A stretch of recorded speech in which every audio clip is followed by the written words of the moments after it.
Hey, Shalom, Shalom Israel. This is Brother Yawana coming back at you with Lord's will, another edifying lesson.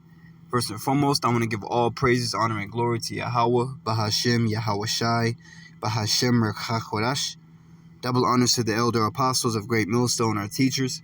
Shalom to you, brothers, pushing and teaching this truth across the four winds of this earth. And as always, man, peace, blessings, and many salutations be to you, sincere brothers and sisters who are tuning in, giving all diligence to make your calling and election sure in these last days. Now, I want to do a quick lesson on this, man, because this was something I was meditating on earlier. And for those of you who don't know, as of 6 days ago, the entire U.S. was ultimately deemed 25 days until the complete, till pretty much 25 days until there was no diesel fuel. Okay, and I was meditating on this today, all the different possibilities and all the different things that can ultimately take place, if this is to happen, within the time that they're describing, man. All hell, everything, entails all hell breaking loose at the, concerning this taking place. And I wanted to speak on it, right? And I wanted to play this video clip. This is Tucker Carlson, for those of you who don't know. So I'm gonna play this video clip, and then Lord willing, get a few precepts, man, on some things that I was just that I was thinking about. So let's get it. So what is a jihad going to mean for you? Well, the details are stunning. Thanks to the Biden administration's religious war in Ukraine, this country is about to run out of diesel fuel. According to data from the Energy Information Administration, by the Monday of Thanksgiving week, that's 25 days from now, there will be no more diesel. So what's going to happen then? Well, everything will stop. That means trucks and trains and barges all unable to move. Farm equipment will shut down. There will be no deliveries because there will be no trucks. There will be no diesel generators. And then inevitably our economy will crash because everything runs on diesel fuel. Not on solar panels, not on wind farms, on diesel fuel. Diesel is not a negotiable commodity. You have to have diesel. So what happens when we don't have it? Well, yesterday, Fox's Jackie Heinrich, apparently alone in the White House press corps, asked the White House spokesman, John Kirby, that very question. What's the plan here? We're running out of diesel. John Kirby, standing at the podium, representing the White House, the President of the United States, the administration, the largest organization in human history, the executive branch of government, had no answer. But don't worry, he said, we will be exporting plenty of energy to Europe to help fight that progressive crusade in Ukraine.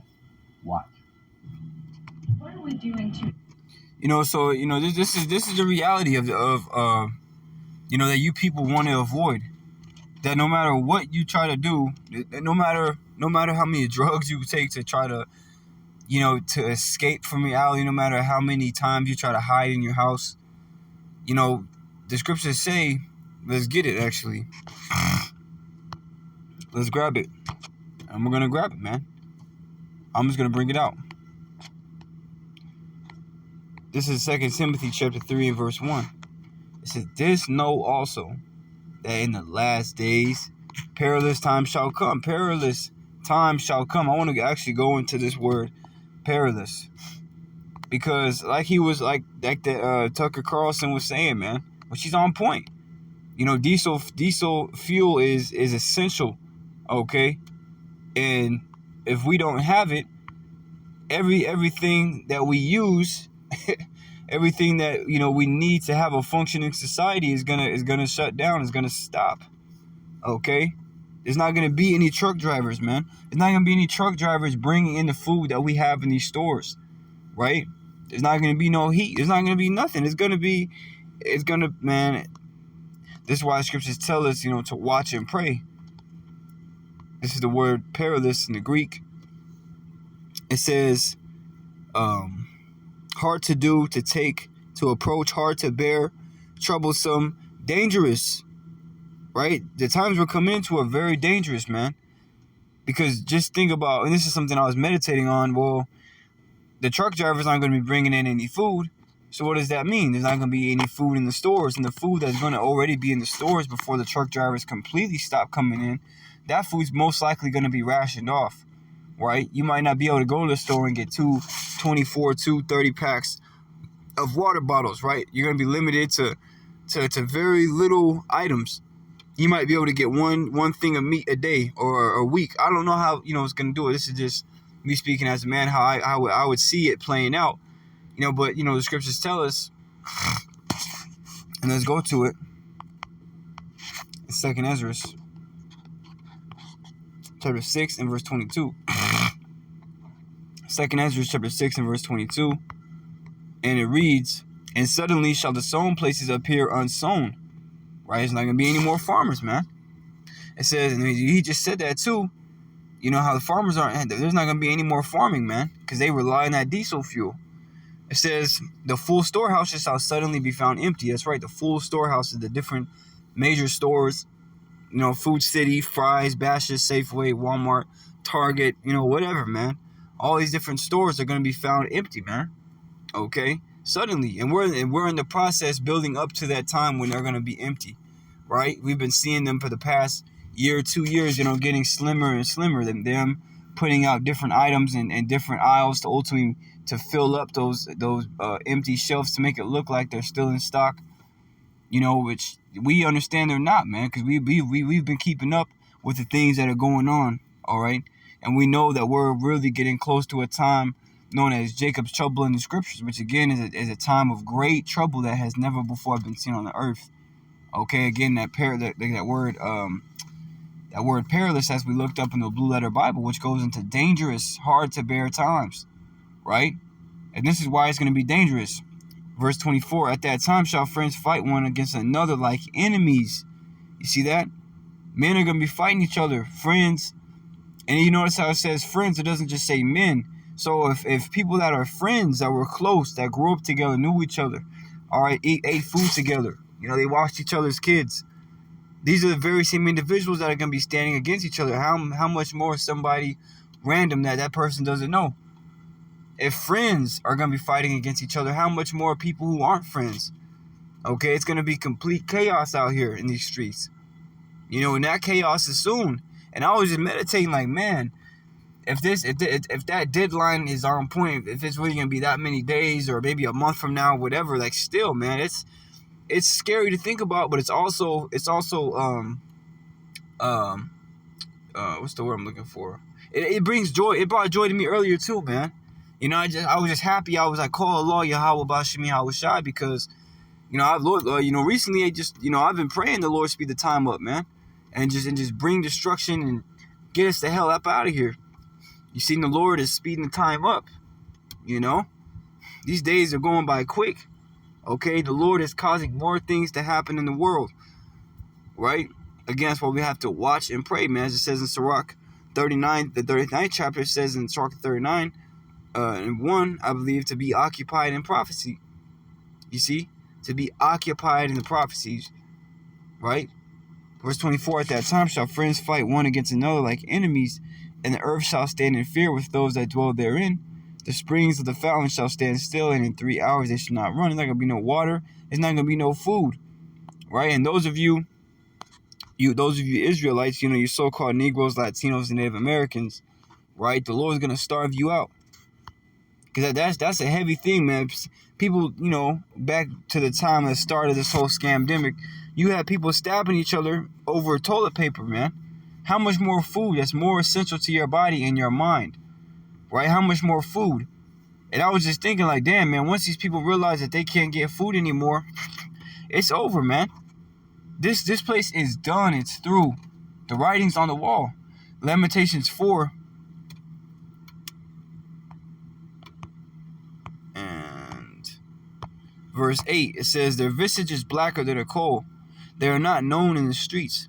Their skin cleaveth to their bones. It is withered, it is become like a stick. And that's what a lot of you people are about to look like here pretty soon. You're about to look like a skinny stick. Because you're not going to have any nutrients or any, vitamins in your body. You're just going to be starving away. You're going to be pining away, man.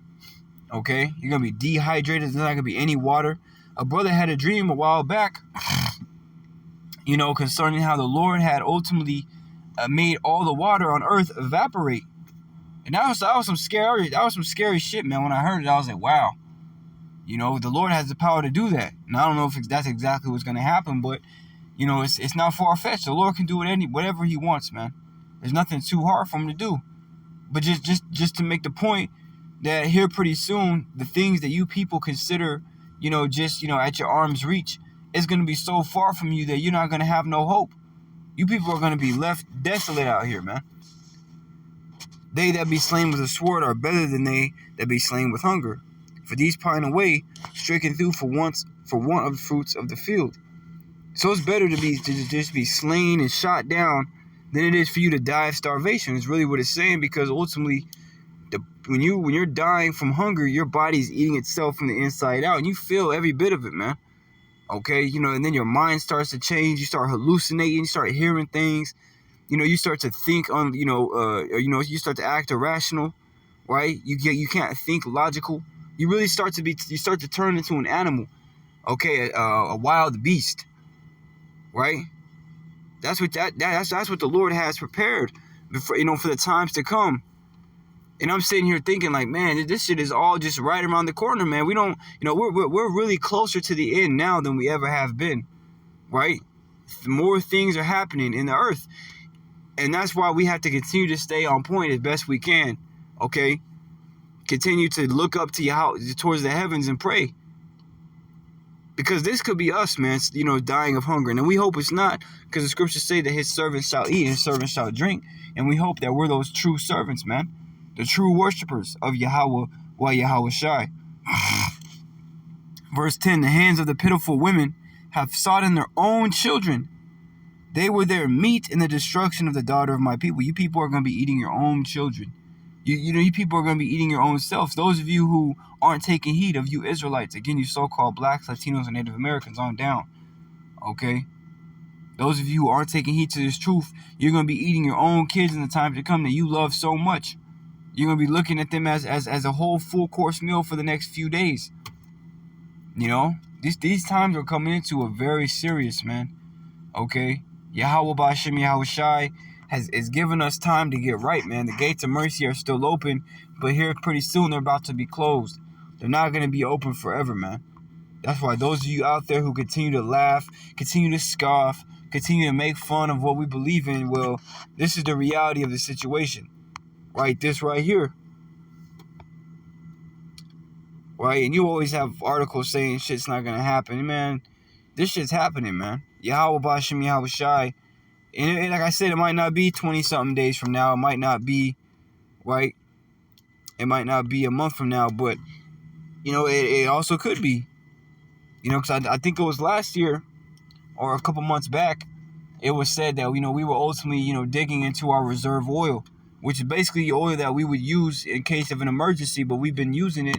And Biden has sent, I believe, millions of gallons of oil to Ukraine. So, it's not far-fetched to hear about this, man.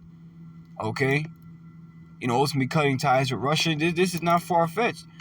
But my main point is, man, this, even just as far as, when, that's just not even if, but when this happens, when those truckers stop coming in and bringing the food, okay, and the farmers can't, ultimately, work and ultimately do their part, well, guess what, man? It's gonna be nothing but a domino effect of bad problems after, man. Guys, fucking dudes sitting right here, man, weird as hell. People are bugged out for real. Demon. Okay. See, but like I said, I was just meditating on this, man. This could get really bad really fast. Okay, that's why we have to watch and pray always, as Yahweh Shai had told us to do, man. Okay, this thing is about to get real serious, and the heat's about to turn up, right? And you people that aren't paying attention, well, guess what, man? You're gonna be numbered to the sword, as it says in Isaiah 65 and verse 13. Right, so I want to end it off here. Just a little quick lesson, man. A little quick update. Mark chapter 13 and verse 35. Watch ye therefore, for ye know not when the master of the house cometh, at even, or at midnight, or at the cock crowing, or in the morning, lest coming suddenly he find you sleeping. And what I say unto you, I say unto all, watch. And that's what we got to do, is watch. okay, for the different things happening in the world, man, because the more you watch, the more your faith is boosted, because you know that we're getting that much more closer. But if you're not watching, you know, your faith is going to get weaker. That's why Apostle Paul, well, it could be Apostle Paul, but Elder Apostle Tahar had made the statement of, you know, a lot of people fall out of the truth and get weak in the faith because they don't watch for the prophecies, man. The Lord wouldn't have told us to watch for the prophecies, to watch and pray, if that's not what he wanted us to do, is watch. No, he wants us to watch, man. The Lord wants us to see, okay, the things that are happening in the world and filter them through the scriptures, that it says in 2 Ezra 9:1. Measure thou the time diligently in itself. You see that? And when thou seest parts of the signs past, thou shalt know that it is the very same time wherein the highest will begin to visit their world which he made. And we understand that the Lord is visiting this place through the plagues, through the famines, okay? You see, through the judgments. We understand the Lord is here. And here physically, Yahweh Shai is about to be here with the angels, right? And we know we're close to that as well with these signs. But nevertheless, with that, man, I hope and pray this lesson was, a quick, straight to the point, edifying. But with that, I want to give all praise, honor, and glory to Yahweh, Bahashem Yahweh Shai, Bahashem Rekakodash. Double honors to the elder apostles of Great Millstone, our teachers. Shalom to you brothers, pushing and teaching this truth across the four winds of this earth. And as always, peace, blessings, and salutations to you sincere brothers and sisters who are tuning in. May Yahweh Bashem Shai be with y'all, man.